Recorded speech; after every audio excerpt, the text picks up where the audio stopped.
Saint-Julien-en-Beauchêne est une commune française, située dans le département des Hautes-Alpes, en région Provence-Alpes-Côte d'Azur. Cette commune, du nord-ouest du département des Hautes-Alpes, est limitrophe du département de la Drôme. Elle est limitrophe de 7 communes. 3 dans la Drôme, Luce-la-Croix-Haute, Glandage et Boulques.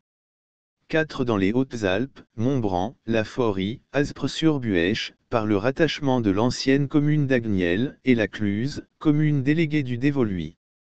Elle est située dans le pays du Buëch ou Beauchêne, plus précisément dans la haute vallée du Grand Buëch. La commune comprend plusieurs hameaux, pour certains éloignés de plus de 5 km du bourg, Neuvillars, Baudinard, Durbon, Beaumugne, La Rochette, Montamat, Les Auches, Vaunières, et Le Rose. Le territoire de la commune est bordé à l'est par le Dévoluy, à l'ouest par le Diois, au nord par le col de la Croix-Haute, puis le Trièves, et au sud par le Beauchêne méridional. Il est traversé par la rivière du Grand Buëch, qui forme l'axe naturel nord-sud de communication entre Grenoble et la vallée de la Durance. Cet axe est emprunté par les voies routières et ferroviaires, route départementale 1075, ancienne route nationale 75, et la ligne des Alpes. Les activités de transport fluvial sur le Buëch ont cessé. On rappelle à ce sujet, que la rivière a longtemps été utilisée pour le flottage du bois entre Saint-Julien et Sisteron. Avec une superficie de 59 km², la commune est une des plus étendues du département des Hautes-Alpes. Parmi les sommets situés sur le territoire de la commune, on citera, outre Garnésier, 2365 mètres, la Tête des Ormans, 2140 mètres, Chamousset, 2089 mètres, Durbena, 2086 mètres, et Toussière, 1916 mètres. Hydrographie. Le bourg est situé au confluent de la rivière du Buëch et d'un torrent affluent, la Bouriane, à une altitude de 930 mètres. Liaison pédestre. 2 sentiers de grande randonnée traversent le village. Le GR 95, qui passe à Vaunières et joint le Diois au Beauchêne. Et le GR 94, qui passe par la forêt domaniale de Durbon et joint le Beauchêne au Dévoluy. Toponymie. Le nom de Saint-Julien est attesté dès le début du XIIe siècle, et doit son toponyme à Saint-Julien l'Hospitalier. Saint-Julien, martyr chrétien né à Antioche, actuellement Antakya en Turquie, était marié à Sainte Basilis. Le nom Biochana apparaît dans la première charte, octobre 1116, concernant l'établissement du monastère de Durbon. Il s'agit d'une latinisation du nom local pour la région du Buëch. Le nom Buëch lui-même pourrait venir de l'occitan, bioche, qui désigne le fond du tonneau, allusion à la forme du cirque de montagne où naît la rivière, dans le hameau de la Jarjatte, commune de Luce-la-Croix-Haute, dans la Drôme. Le toponyme Beauchêne, pays du Buëch, a été francisé en Beauchêne. Le nom de Durbon serait une sorte d'acronyme de la devise des chartreux locaux, Duraboni, Sedutili, une autre origine, plus vraisemblable car le nom d'Urbon préexiste la fondation du monastère, serait là, Bono, à partir du celte, d'Idawr, dur ou dour, o, qui a donné Durance, par exemple. Les Auches, désignent les défrichements clos, bas latin. Vaunières, désigne la vallée noire. Montamat, désigne le hameau du mont. Baudinard, autrefois écrit Beldisnar, évoque en occitan, le lieu d'un bon dîner. Beaumugne est une francisation de l'occitan balma, grotte. Les noms de Neuvillars et de La Rochette parlent d'eux-mêmes. Histoire. La présence humaine est avérée depuis le Paléolithique dans tout le Beauchêne, notamment grâce aux découvertes de mobilier taillé, faites à l'occasion des travaux de construction de la voie ferrée dont le tracé emprunte la vallée du Grand Buëch. Les fouilles des grottes et abris ont révélé la présence de mobilier épipaléolithique et néolithique dans toute la zone, par exemple sous l'abri des Coréardes, à Luce-la-Croix-Haute, dans la grotte des Ours à Aspres-sur-Buëch, et dans la grotte de la Tyrolienne à Agniel en Beauchêne. Des lames polies provenant de Saint-Julien ont été versées aux collections de l'Institut de paléontologie humaine du Muséum d'histoire naturelle de Paris. Beaucoup plus près de nous, l'époque romaine n'a guère laissé de traces. Les voies romaines alpines passaient en effet un peu à l'est du Beauchêne par le col Bayard, voire le col du Festre, ou à l'ouest par le col de Cabre. À la fin du Haut Moyen Âge, le Boschen fait partie du Saint-Empire romain germanique. Cette appartenance est cependant contestée par les comtes de Provence, à l'évidence plus proches géographiquement. L'empereur se débarrasse du problème et confie l'ensemble de cette zone, y compris une partie de la ville de Gap même, tandis que l'autre reste au comte de Provence, à l'évêque de Gap, qui cumule de ce fait pour la région la totalité des pouvoirs religieux et civils.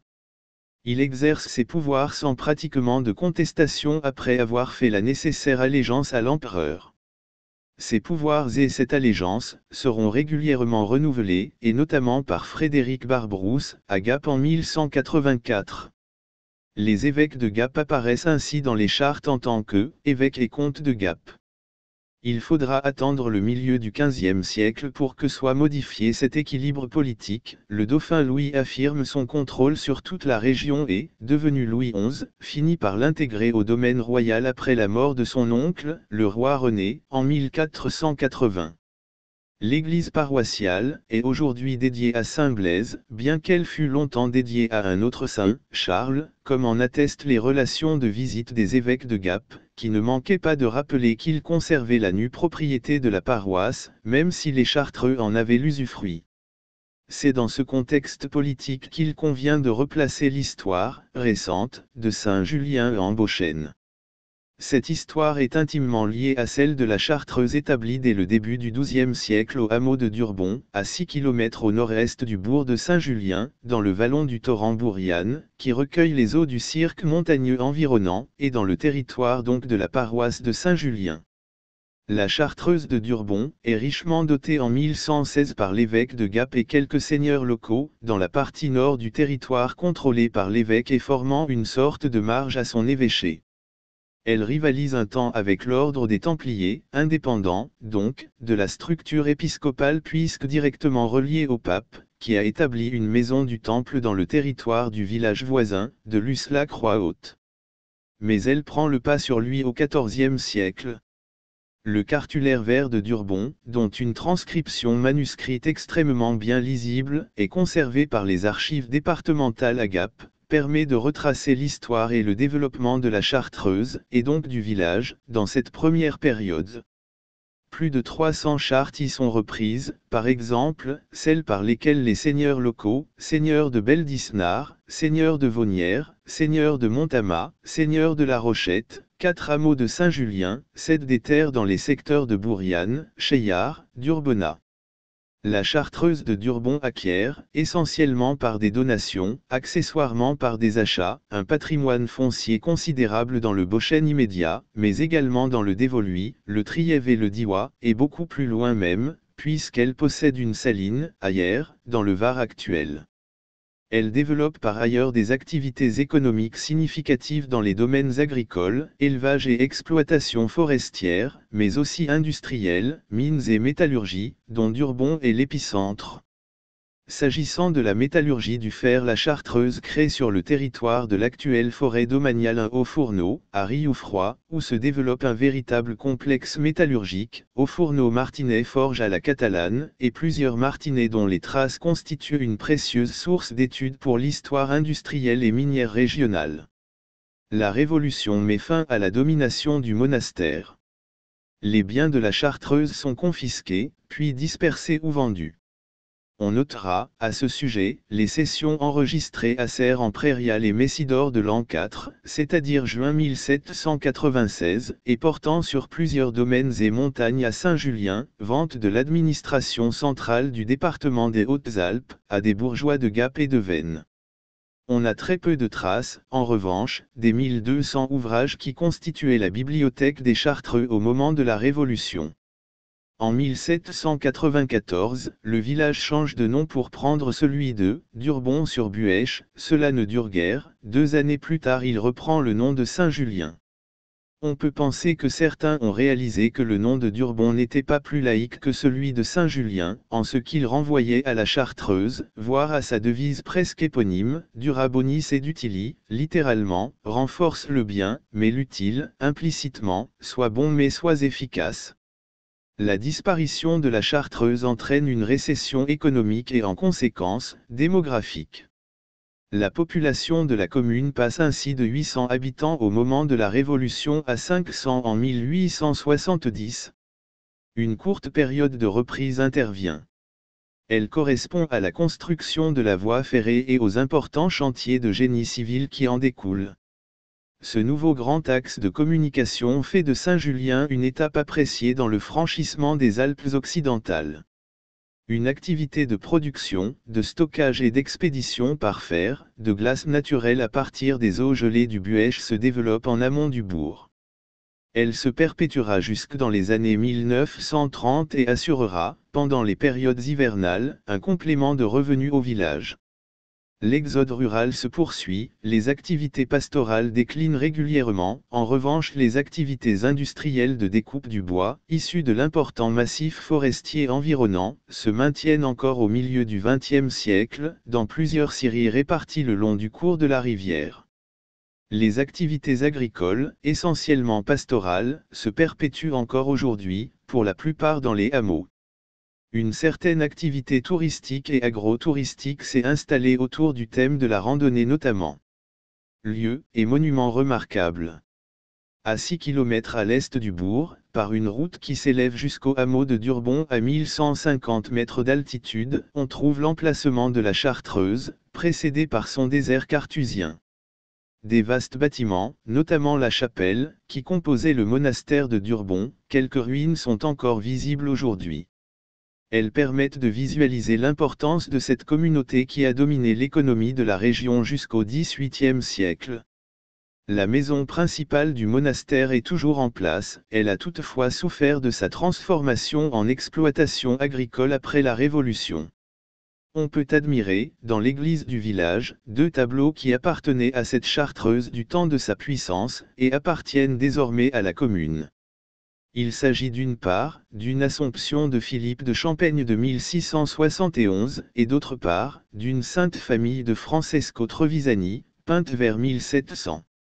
Les ruines de la haute tour qui aidaient à la défense et permettaient de contrôler l'accès sud de la vallée du Grand Buëch et du village, au lieu-dit, La Rochette, donnent aujourd'hui encore une bonne idée de sa fonction et de ses dimensions. Cette tour, dite des Sarrasins, domine la forteresse naturelle formée par la barre rocheuse qui ferme presque complètement la vallée du Buëch à cet endroit-là. Le vocable, Sarrasin, à propos de cette tour relève de la légende. La présence des Sarrasins dans la région est certes avérée, à Gap et Montmaur notamment, elle ne l'est en revanche pas dans le Beauchêne. Cette défense visait plus probablement les barbares de l'Est. L'importance du site de la Rochette est confirmée par l'existence dès le XIIe siècle d'une église, dont on ignore l'emplacement exact, et qui dépendait de l'abbaye Saint-Géraud d'Aurillac. La bulle du pape Innocent III du 10 mai 1198 cite la Rochette en Beauchêne, et d'un château, siège du seigneur de la Rochette, dont il reste cette tour. Les chapelles des hameaux de Vaunières, chapelle Saint-Roch, 6 km au nord-ouest du bourg, et de Beaumugne, 5 km au sud-est du bourg, construites au XVIIe siècle, ont été très bien conservées et restaurées, leur charme et leur simplicité sont intacts. La plupart des maisons du village sont construites selon des principes classiques de l'architecture rurale alpine. Dans le bourg, elles sont serrées les unes contre les autres, formant des groupes séparés par quelques andrones. Sans cave, le premier niveau des maisons est composé d'une suite d'espaces avec voûte en arc de cloître, qui était réservé aux animaux. Le deuxième niveau, auquel on accède par un grand escalier extérieur en pierre, est souvent structuré avec ce même type de pièces voûtées, qui ont, pour certaines, conservé des éléments de mobilier adaptés à cette forme particulière. L'exemple le plus intéressant de ces constructions est à voir au hameau de Vaunières avec l'imposante maison des Imbert, typique de cette architecture. C'est à l'occasion de travaux sur une autre de ces maisons du même hameau, qu'a été découvert en 1970 un trésor composé d'un lot de pièces d'or anciennes et scellées dans un des murs. La partie revenant au propriétaire du produit de la vente de ces pièces a été utilisée pour financer la restauration de nombreux bâtiments du hameau. Personnalité liée à la commune. L'écrivain Jean Giono fut un résident régulier de Saint-Julien en Beauchêne. Il séjournait en général à l'hôtel des Alpins, à l'entrée nord du village. C'est toutefois un des hameaux du village, et non le bourg lui-même, que Giono a immortalisé dans son roman, Un de Beaumugne. Beaumugne, havre de paix, est le vrai héros de cette histoire, qu'il situe à la fin du XIXe siècle. Le peintre Paul Signac fréquenta également le village. On citera son tableau, Saint-Julien en Beauchêne, peint en 1916, ainsi que plusieurs aquarelles représentant le bourg du village.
Salut à toutes et à tous, mes sources sont constituées notamment de recherches sur la toile et plus particulièrement de Wikipedia.com.